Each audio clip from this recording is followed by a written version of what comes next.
Hey everyone, we are doing video number 2 with our expert Greg Dickerson. How you doing, sir? Doing good.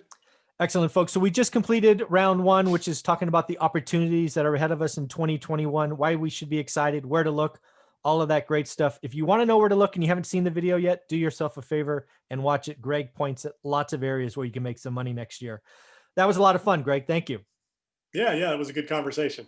Well, you know what? Since we're doing A and B, we got to flip the coin over and talk about where all the pain is, because we are going Q4, in my opinion, is going to be the most painful quarter of 2020, in my opinion. I don't know if you share that, but I see that pretty clearly. Yeah, it's setting up for that, and definitely the most important quarter in the history of the country, potentially the world. Wow. Well, that just sent shivers down my back. So yeah, let's talk about it, because just like we talked about in the first video, record openings and grand openings and all just goodness coming. I think there's going to be record bankruptcies and record business closure this year.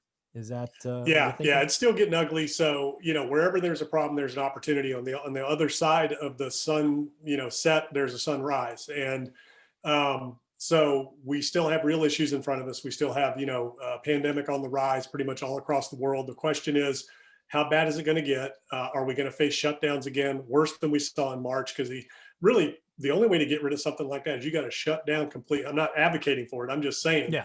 the only way you can do that is you've got to isolate everybody for 2 or 3 weeks, apparently, right?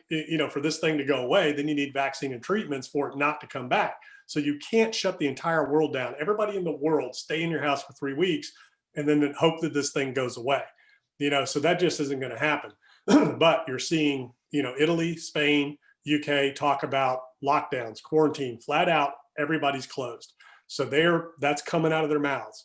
We're starting to hear it in some areas in the United States again. There is no public will for that, but they're talking about it. And if it gets bad enough, then we might see restaurants closing, salons, that type of thing again, back to essential workers again.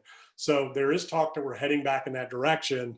And it's, based on the cases and the hospitalizations, everything is looking like it's going to be much worse than it was in the spring when it all started. So the question is, the whole thought was, as temperatures warmed, we got into spring and summer, was the virus going to go away? And one school of thought is it did, that's as go away as it's going to get. Now it's bam, with the fall, the winter, the flu season, cold season, all that it's going to get really ugly until we get, treatments and everything. So, this could potentially be really bad if we end up having to shut down the world economy again, even for a 2 or 3 week period. Yeah. Like you, I don't want to see us get anywhere back to what we did in March. That was so painful to watch. And again, when you do that, it feels bad in the weeks, but the ramifications and the ripples that are caused by that are months and quarters, and frankly, lifetimes have been changed because of that. And Yeah. just can't see that again. But when we talk about the pain, really what I see in the economy is, I don't know how else to say it. Think of the U.S. economy as a highway, right? It's probably a 4-lane highway. Coming into the crisis January, the 4-lane highway was going as fast as it's ever gone. No accidents. Everybody was behaving. You're going 100 gazillion miles an hour, whatever it is. The virus comes, February, March, the highway stops for the most part, right? You get a couple of ambulances trickling through, right? Essential workers, all that stuff. But now as we sit here in October, it sort of feels like we have at least two lanes of the highway going at pretty good rates. The third lane is kind of coming back, but then there's that fourth lane that's just stopped dead in its tracks. Hospitality, travel, entertainment, we have at least one lane of our 4-lane highway, if we want to use that analogy, not working today. And as a consumer-based economy, that has real implications on the other lanes as well, in my opinion. Yeah, it's huge. It's 25, 30% of the economy. The good news is we still had 70% functioning with food and essential services and things like that. Food, shelter, clothing, resources that you need to survive, and all the government had to do, instead of putting, trillions of dollars into the stock market, take all these businesses and fund their losses. That's all you had to do. So it makes zero sense to me when we can print an infinite amount of money.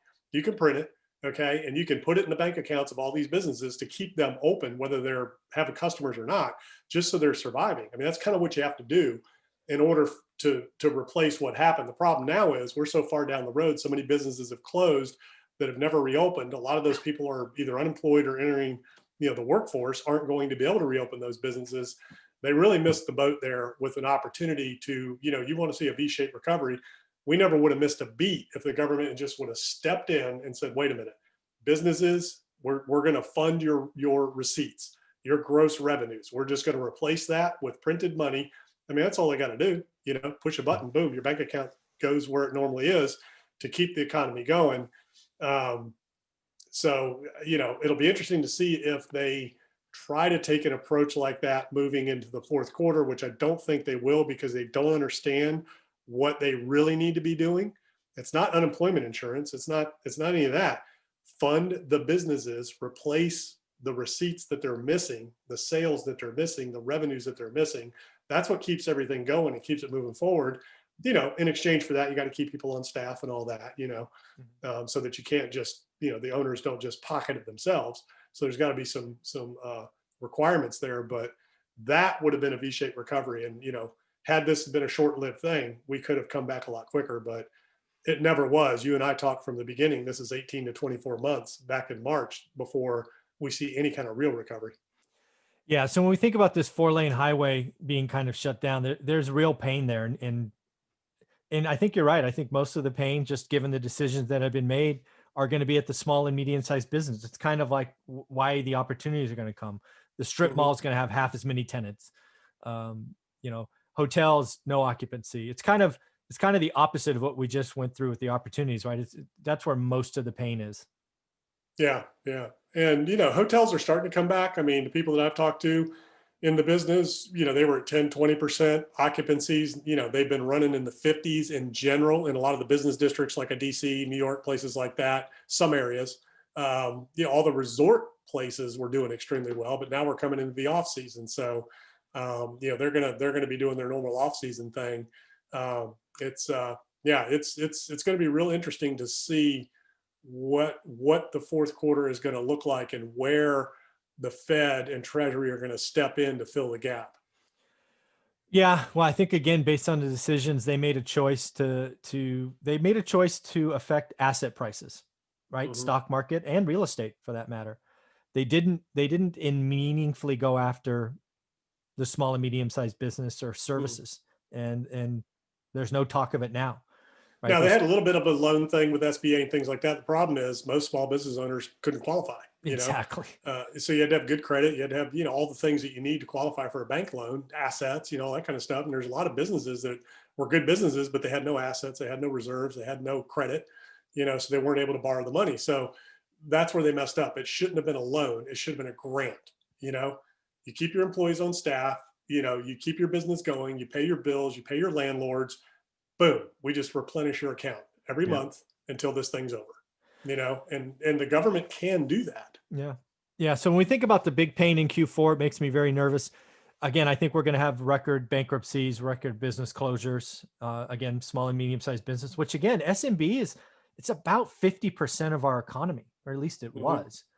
And a lot of them are going to give up, right? They got through the summer. If they're in retail, maybe they'll get through the holidays and be like, I'm out. I'm done. It's just, if there's another shutdown, that'll be the last straw for a lot of people, because this is the holidays. This is when everybody's supposed to do all their business. So if you get locked down at this point going into the holidays, there's a lot of brick and mortars that are just gone. Yeah. And then we talk about, again, I think there's the other pain that's going to be unique in this environment. I'm pretty convinced is Class A of all things, urban. We're seeing those Class A tenants pretty clearly in some big cities exit, go to the suburbs. We're seeing some millennials, maybe it's Class B tenants, move back home. There's record, kids back with parents. It's at a record level. So I think multifamily apartments are going to suffer more pain than houses. I think houses actually come out of this relatively unscathed. Yeah, single family is going to do well. I mean, there's no inventory right now. There's more buyers than there are homes. As long as interest rates stay low, there's institutional investors that are buying homes to rent. And there's a lot of investors looking for homes to rent. So I think single family is going to be fine. the cities, certain cities are, they're in trouble. I mean, the offices, retail, well, it's not just multifamily. I mean, it's retail, it's hotels, it's offices. I mean, monumental hotels are closing in New York. And, there's enough of an exodus in New York now in an economic downturn where it's starting to make national news in terms of, how bad of shape New York City is. I mean, big hedge fund, the largest hedge fund there, I think, is leaving. There was an article the other day moving to Florida Mhm. for all kinds of different reasons. So um, it's going to be very interesting times. I mean, New York is a great city and it always comes back, but in the short term, there's going to be a lot of pain. There's going to be a lot of inventory to fill, and as prices drop, we get control of things. People will start coming back again, and it'll come back. But yeah, it's there's going to be some interim pain there. That's for sure. Yeah. Yeah. So again, folks, remember every opportunity, there's some pain. We're going to suffer some pain first. Do you see the pain kind of lasting through Q1 of next year? Kind of when do you see max pain, right? Because I think there'll be lingering pain throughout, but do you see max pain Q4, Q1? Any guess? Depends on how serious this situation really is, with Okay. the pandemic and what really happens. It just depends on how it plays out. It depends on what the political climate looks like going into next year, what the tax environment looks like, those types of things. There's a lot of potentials for things to go either way, but I think the big caveat is how serious is this coronavirus this fall and winter? How bad is it going to get, and are we going to have to shut down again? And if we have to shut down again, it's going to be a problem for Q1, 2021. There you go. We will leave that there. Again, folks, two-part series. Where are the opportunities? Where's the pain? Thank you very much, Greg. A lot of fun. Yeah, good to be here. Thanks.